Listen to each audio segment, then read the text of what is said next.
मलाही बाजार मंदिर के पीछे।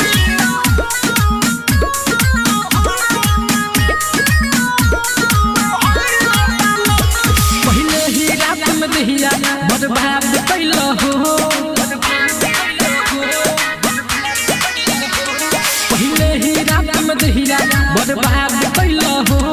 मोर चढ़ली जवानी के देखी ना बर्दाश्त कैला हो। मोर बलिया के मिसिलाल कैले बानी, मोर बलिया के मिसिलाल कैले बानी। राजा रात भर में 6 बेर कैले बानी, राजा रात भर में 6 बेर कैले बानी। अब छोड़ी ना राजा छोड़ी ना हम हो न होइले बानी, राजा छोड़ी ना हम हो न होइले बानी।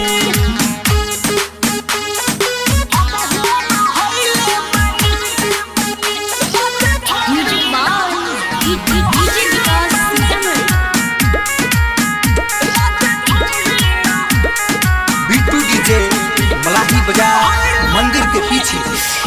गरम सा बहाने हम भइले बहाने, तन तनी खाई ना मोराई कबो।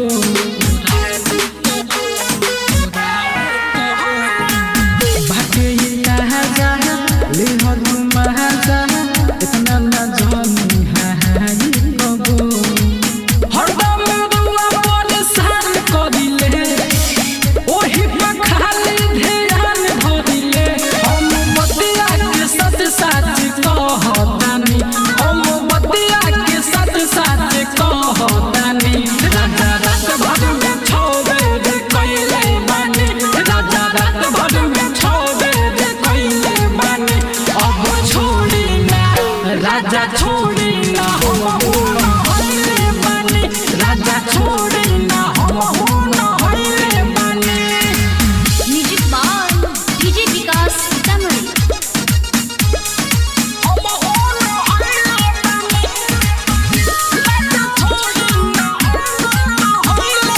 बिट्टू डीजे मलाही बाजार म्यूजिक मंदिर। By DJ Vikas Sitamarhi.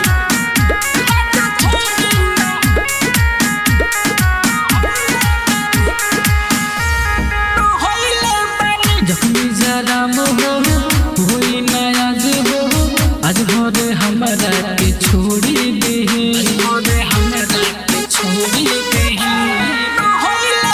एही मुना राजा धरन पाजा, धके कलाई हमर मोहरी जानी।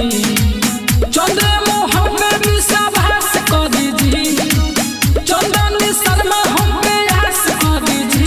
नहीं घटिया के घूमी घूमी पियनी बानी, नहीं घटिया के घूमी घूमी पियनी बानी। राजा रात भर में 6 बेर कैले बानी, राजा रात भर में 6 बेर कैले बानी। अब छोड़ी ना राजा छोड़ी ना हम हो न होइले बानी, राजा छोड़ी ना हम हो न होइले बानी। मोर बलिया के मिसिलाल कैले बानी, मोर बलिया के मिसिलाल कैले बानी।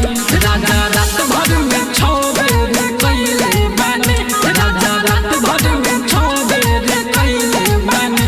अब छोड़ी ना राजा छोड़ी ना हम हो न होइले बानी, राजा छोड़ी ना हम हो न होइले बानी। राज स्टूडियो स्टेशन रोड सुगौली।